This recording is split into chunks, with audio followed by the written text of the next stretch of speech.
In the NBA, a series doesn't start until the road team wins a game. Well, if that's true, then the Pistons and the Clippers, they are just getting started. We're going to have more on that in just a little bit. But there's another home team that already has their backs up against the wall. Minnesota, they stunned the Lakers in Game 1 in Crypto.com Arena. And tonight it feels as close to a must-win as a Game 2 can get. As we say hello to our reporters here, Brian Windhorst and Dave McMenamin. Brian, I want to start with you here just to set the table for us here. What is at stake for the Los Angeles Lakers tonight?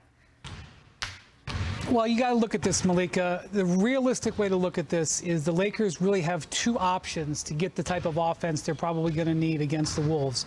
One, they're role players who struggled in Game 1. Guys like Dorian Finney-Smith, Gabe Vincent, Rui Hachimura are going to have to step up and hit some outside shots because the Wolves are trying to force the ball in their direction. Or, and this is probably where the series is going to really come down to, the Lakers' three stars, which obviously Luka Doncic, LeBron James, Austin Reeves, are going to need to play awesome basketball. I don't know what the magic number is for them to score, but it's going to have to be a lot higher than it was in Game 1.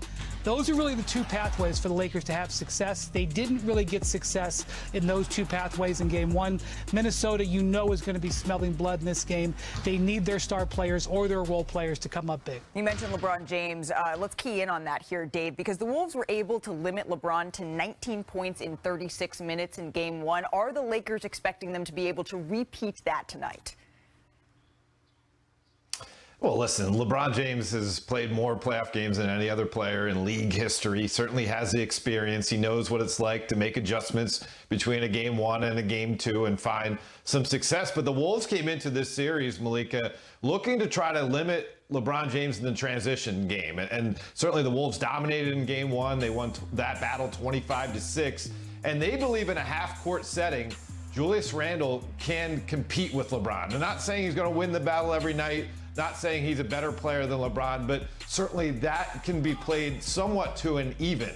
And if they can keep LeBron out of transition, not only is it going to not allow him to keep his numbers what they were in the regular season, but it gets the crowd out of it because we know Crypto.com Arena goes nuts seeing LeBron James on the break. Absolutely. Julius Randle really was able to stay a little bit in front of LeBron James in that game. It's going to be one thing to key in on tonight. Brian, more from you in just a little bit. Dave McMenamin, thank you so very much. This really, though, is going to be a case of if Los Angeles wants to be able to flip the script here in Game 2, they're going to need to make adjustments. So Chiney Ogwumike is going to join us for this conversation. It looks like she's making a little bit like a grand entrance here, just like the Lakers are hoping to in this series, right, Chiney? What are they going to need to key in on here? Look, the Minnesota Timberwolves, they set a franchise playoff record with 21 made threes. The Lakers have to defend the three-point line. Let's go to the tape so I can show you exactly why the Lakers have to be better. First, it starts with the blow-bys. You get a blow-by, and what does that do? That means the help defense is late. They're rotating late, and this is wide open threes. This is straight up target practice for many of the Timberwolves players.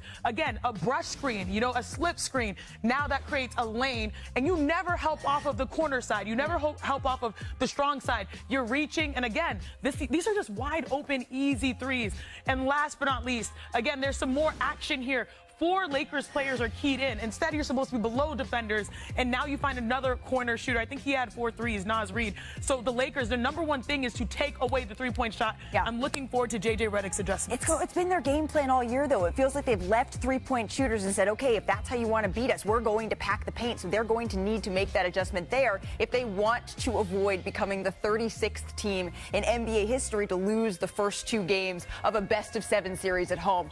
Of the first 35, just 5 came back to win the series. Most recently, the Clippers in 2021 against Luka Doncic's Mavericks. As we say hello to our front office insider here, Bobby Marks. Bobby, you saw one thing in this game that Minnesota, you feel like they have, that you're not so sure Los Angeles does. What is that? The most important word in the playoffs, trust. Whew. How do you trust your own players? And we're looking at this Minnesota lineup right now, and we're not even putting Rudy Gobert and Mike Conley out there. You could go 7 players as far as who Chris Finch trusts. Certainly Anthony Edwards, Dante DiVincenzo, Jaden McDaniels, Julius Randle, Naz Reid. Battle-tested players. I trust these 5 right now. The Lakers, on the other hand, that's a little bit of a different story. Mystery men. Who's 4 and 5 for them? Luka, Austin Reeves, of course, LeBron.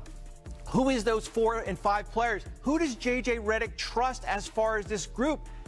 It could be probably Rui Hachimura, certainly Dorian Finney-Smith. This is the biggest question I have for the Lakers team. Here are two players here. Does J.J. Redick trust this starting five down the stretch? We didn't see this on Saturday night because the game was a blowout. Right. If this game is close, who are going to be those other two players for them? And can Austin Reeves, having typically the third best defender, that third best defender isn't Jalen McDaniels or someone like an Anthony Edwards, can he have a breakout game here? We're 117-95. The Lakers hoping to get at least one at home before they take off to Minnesota. NBA reporter Dave McMenamin is with us now. So, Dave, in terms of adjustments that the Lakers are going to make in Game 2, what are they hoping to tighten up on the defensive end of the ball? Well, Christine, the closest three-point shot from the rim is the corner three-point shot. And the Lakers gave up 9 of them to the Wolves in Game 1. It was the most corner threes made by a team in a playoff game, the second most, I should say, since player tracking began back in 2013, 2014. Now, I spoke to a Wolves source. They're unsure. Maybe the Lakers will double down on this strategy because part of their success late in the season was we're going to dare certain players to shoot it, and we're going to live with that while we pack the paint to try to defend other players. But certainly, you know, one guy they're going to be looking to key in on is Naz Reid. He went 6 for 9 from 3. Dorian Finney-Smith told me and other reporters yesterday at practice that the Lakers had to run that guy off the line, make him try to put it on the floor rather than just catch and shoot beyond the arc. Yeah, those corner threes were an issue for LA in Game 1. But what else about Minnesota's offense will they try to limit in tonight's game? Well, certainly the transition game. The Lakers were dominated in transition. The Wolves outscoring them 25-6 in Game 1. Some of that was the turnovers. The Lakers had 13 of them. The Wolves only had 10. But some of that just has to be recognition and getting back. Certainly, that was part of the Wolves' strategy going into this series. They figure, according to a team source, that they can at least compete with LeBron James in the half court with Julius Randle, but they don't want him leaking out and getting easy scores and certainly getting the Crypto.com arena crowd into it by him, you know, finishing on a break with a ridiculous dunk in year 22 at 40 years of age. So that is something that the Wolves did very well in Game 1. The Lakers need to try to get back into the game that way because it was a strength at times for them this season. Yeah, LeBron did say that they have a better chance to win in Game 2 than they did in Game 1. We'll see how that plays out. Dave McMenamin, thank you. Just ahead on SportsCenter, we were just getting going. The Bucks trying to get even in their series against the Pacers tonight. Shams has a fresh update on whether Damian Lillard will return to the court. The Cowboys just held their pre-draft news conference. What Jera had to say, and the biggest priority for Dallas with the 12th overall pick. And speaking of the Dallas Cowboys, draft prospect Quinshon Judkins is here. He met with Jerry Jones, his thought on the potential fit in Dallas. And wait until you hear the story about his mom. If I'm the Dallas Cowboys, I would implore you, draft a skill position player. Quinshon, Genty, Teteroa, McMillan. It's going to be really, really hard for the Cowboys to screw this up. They always do.